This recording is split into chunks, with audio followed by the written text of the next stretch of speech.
سورۃ الاعراف کی ابتدائی آیات۔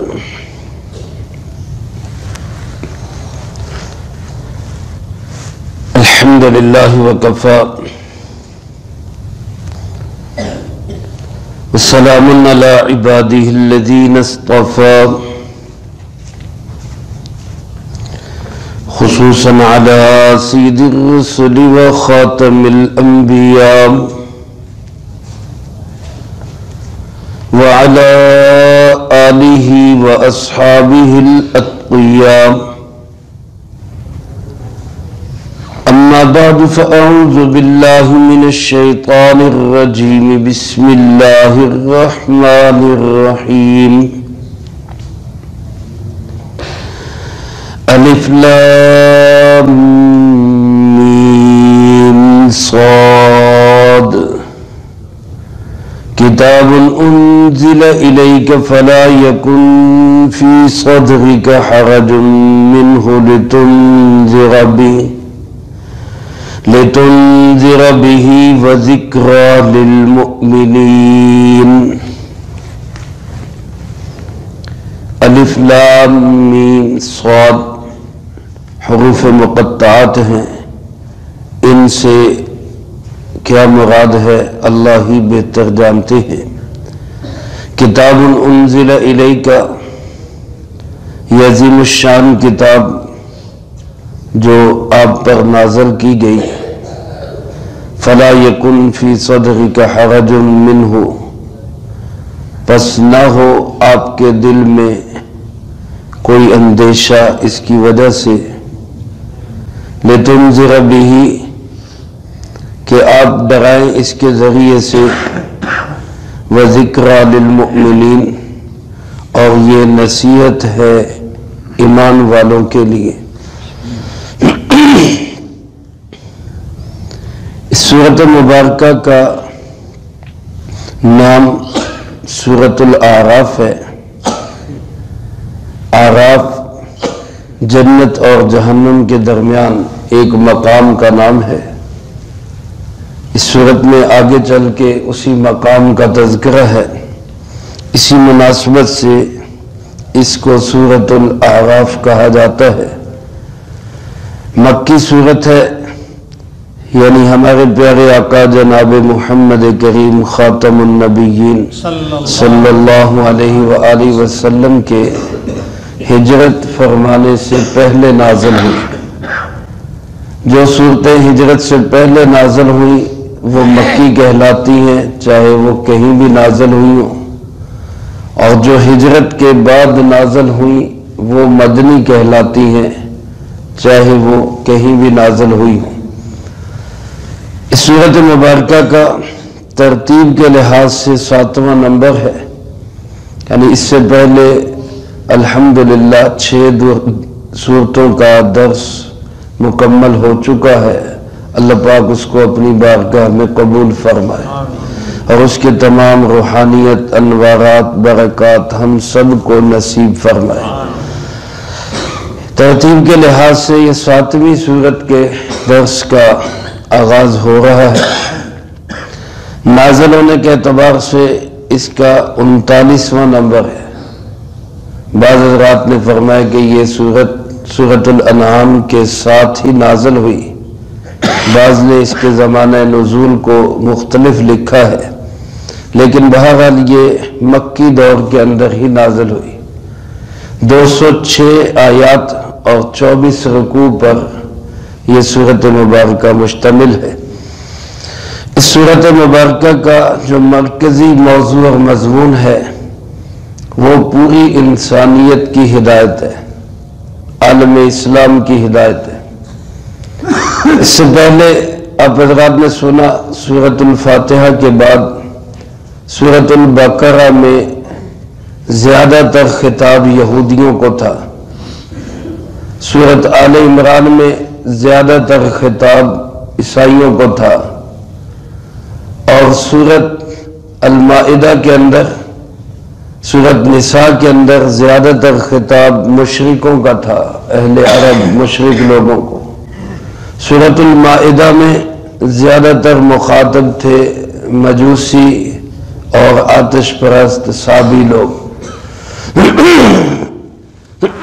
سورۃ الانعام میں اللہ رب العالمین نے تمام انسانیت کو مخاطب کیا، حلال و حرام کا ایک نظام بتایا۔ اس صورت مبارکہ میں بھی اسلام کے آفاقی مذہب اور عالمی دین ہونے کا ذکر کیا گیا۔ حضرت امام شاہ ولی اللہ رحمۃ اللہ علیہ فرماتے ہیں، ہمارے پیارے آقا جناب محمد کریم صلی اللہ علیہ وآلہ وسلم ایک لحاظ سے قومی نبی ہیں کہ آپ کا تعلق قریش سے ہے، ایک قوم سے ہے، اور ایک لحاظ سے آپ عالمی اور بین الاقوامی نبی ہیں کہ اللہ پاک نے آپ کو تمام انسانوں کی ہدایت کے لیے بھیجا ہے۔ اسی صورت مبارکہ میں اس بات کا اعلان بھی ہے کہ یا ایھا الناس انی رسول اللہ الیکم جمیعا، اے ساری دنیا کے انسانوں، میں تم سب کی طرف اللہ کا رسول بن کے آیا ہوں۔ چونکہ اس صورت مبارکہ میں زیادہ تر موضوع پورا عالم اسلام ہے، پورا عالم جہان ہے، پوری دنیا ہے، قیامت تک آنے والے تمام زمانے اس کے مخاطب ہیں، اور یہی وجہ ہے کہ ہمارے پیارے آقا جناب محمد کریم صلی اللہ علیہ وآلہ وسلم کے بعد کسی نبی کی کوئی ضرورت نہیں ہے، کیونکہ جب آپ سارے عالم کے لیے، تمام جہانوں کے لیے، تمام علاقوں کے لیے، تمام زمانوں کے لیے ہے تو پھر کہیں کوئی ضرورت رہ ہی نہیں جاتی۔ تو آپ ہمارا ایمان اور عقیدہ ہے کہ اللہ کے نبی علیہ السلام آخری نبی ہیں۔ اس صورت مبارکہ میں اللہ پاک نے زیادہ تر دو موضوعوں کو ذکر کیا ہے، ایک فکر معاد یعنی آخرت کی فکر ہے۔ دنیا کے اندر انسان کو دو فکریں ہوتی ہیں، ایک فکر معاش دنیا کی فکر، ایک فکر معاد آخرت کی فکر۔ معاش کی فکر ضرورت کے بقدر ہے اور معاد کی فکر ہمہ وقت کی ہے، ہر وقت آخرت کی فکر ہو۔ دوسرا جس موضوع کو زیادہ تر بیان کیا ہے وہ رسالت ہے، جناب محمد کریم صلی اللہ علیہ وآلہ وسلم کا اللہ کا نبی اور رسول ہونا۔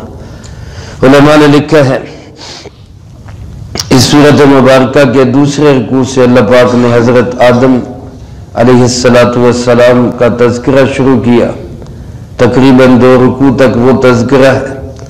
پھر اس کے بعد 2 رکوعوں میں 2-3 رکوعوں میں آخرت کا ذکر ہے، درمیان میں کہیں کہیں اللہ کی توحید کا بھی ذکر ہے۔ 6 رکوع سے لے کر تقریباً 21ویں رکوع تک انبیاء علیہ السلام کے قصے ہیں، کس نبی علیہ السلام نے اپنی قوم کو کس طرح دعوت دی، قوم نے کیا سلوک کیا، پھر اس کا حشر کیا ہوا۔ یہ گویا کہ سارا تذکرہ رسالت کا ہے۔ آج بھی جو جناب محمد کریم صلی اللہ علیہ وآلہ وسلم کو مانیں گے اور آپ کی بات کو مانیں گے وہ دنیا آخرت میں عزتیں پائیں گے، اور جو آپ سے کٹ کر دنیا میں عزت حاصل کرنا چاہیں گے وہ دنیا میں بھی ذلیل و رسوا ہوں گے، آخرت میں بھی ذلیل و رسوا ہوں گے۔ اللہ پاک ہم سب کو اس کی سمجھ نصیب فرمائے اور ایک ایک قدم پہ آپ صلی اللہ علیہ وسلم کی اتباع کی توفیق نصیب فرمائے۔ خلاصہ یہ کہ اس صورت مبارکہ میں تمام عالم اسلام کو مخاطب کر کے فکر آخرت بھی دلائی گئی اور جناب محمد کریم صلی اللہ علیہ وسلم کی اتباع کا بھی حکم دیا گیا۔ آغاز کیا گیا اس صورت مبارکہ کا حروف مقطعات سے۔ حروف مقطعات ان حروف کو کہتے ہیں جو الگ الگ پڑھے جاتے ہیں، الف لام میم صاد، یہ حروف مقطعات ہیں۔ اس کے بارے میں سب سے بہترین بات علامہ جلال الدین سیوطی رحمۃ اللہ علیہ نے لکھی ہے، اللہ اعلم بمرادہ بذالک، ان حروف سے اللہ پاک کی مراد کیا ہے اللہ ہی بہتر جانتے ہیں۔ ہمیں اس کی کھود کرید تفتیش اور اس کی تحقیق میں بھی لگنے کی نہ ضرورت ہے نہ اجازت ہے، بس اس کے متعلق یہی حکم ہے کہ اس پہ ایمان رکھو، اللہ کا حکم ہے، اللہ رب العالمین کی پاک کلام کا حصہ ہے، جو بھی اللہ پاک نے اس میں فرمایا وہ بالکل حق اور سچ ہے۔ بعض حضرات فرماتے ہیں یہ اللہ اور اللہ کے محبوب علیہ السلام کے درمیان راز اور کوڈ ورڈ کی بات ہے، بعض کوڈ ہوتے ہیں، اسی طرح یہ بھی ایک کوڈ ہے۔ بعض علماء نے یہ بھی لکھا ہے کہ جس طرح دنیا کے اندر لوگ ایک چیز کی فائل بناتے ہیں اور اس فائل کو کوئی کوڈ نمبر یا کوڈ نام دے دیتے ہیں، اللہ پاک نے بھی صورتوں کے شروع میں یہ اسی طرح کے کوڈ ورڈز رکھے۔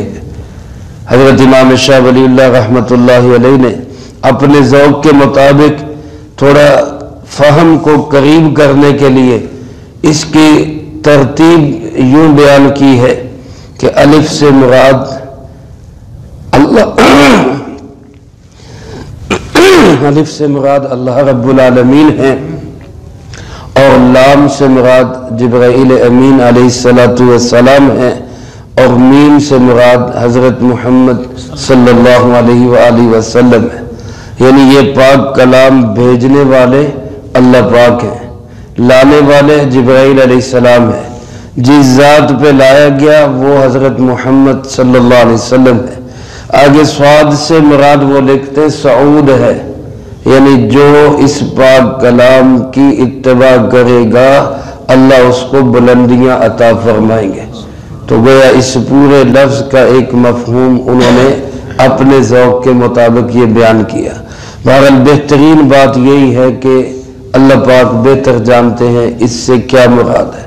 اس کے بعد فرمایا کتاب انزل الیک، یہ عظیم الشان کتاب یعنی قرآن کریم آپ پہ نازل کیا گیا۔ اس کے نازل کرنے کا مقصد کیا ہے؟ لِتُنذِرَ بِهِ، تاکہ آپ اس کے ذریعے تبلیغ کریں، اس کے ذریعے لوگوں تک پیغام پہنچائیں، لوگوں کو وارن کریں، جو ماننے والے ان کو خوشخبریاں دیں، جو نہیں ماننے والے ان کو ڈرا دے۔ انسان کی طبیعت دو طرح کی ہوتی ہے، بعض ڈر کے عمل کرتے ہیں اور بعض انعام میں عمل کر لیتے ہیں۔ ہم طلباء کو پڑھاتے ہیں، کچھ طلباء ہوتے تھوڑا سا تھپڑ لگائیں، تھوڑا سا ڈرائیں، آنکھیں نکالیں، پھر پڑھتے ہیں۔ کچھ طلباء ایسے ہوتے ہیں ذرا سا لالچ دے دے اس پہ پڑھنے لگ جاتے ہیں۔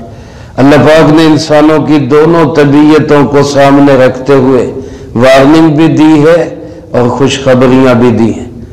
اس کلام پاک کا مقصد یہ کہ آپ اس کے ذریعے تبلیغ کریں۔